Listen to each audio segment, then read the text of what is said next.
So in terms of areas for additional research, I think the situation of Indigenous women who've been murdered or disappeared, that's an area where to tackle the problem, we really need a lot more data.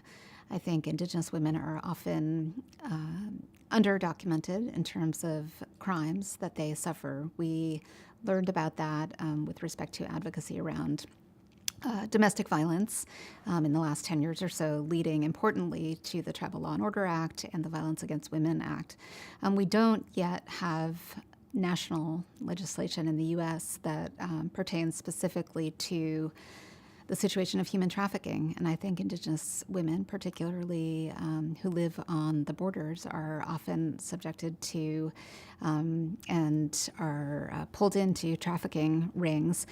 We don't know who these women are. We don't know the origins of the locus of the crimes. We don't know what's happened to them. And as a result, I think it's really difficult to tackle that problem from a law or policy perspective when we don't have a good handle on the data.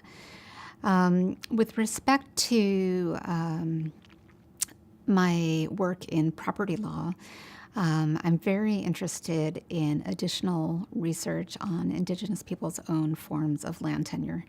And there is a movement across Latin America where countries are amending their constitutions to recognize Indigenous land tenure as giving rise to cognizable property rights.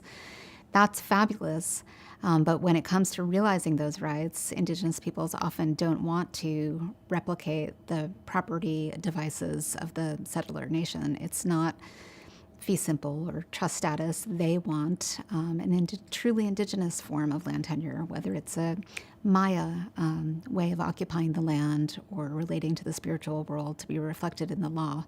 I think that's an area where interdisciplinary work is extremely important. So Native studies, Indigenous studies, anthropology, geography, and law can all work together to advance understanding and thereby influence property law reform in important ways.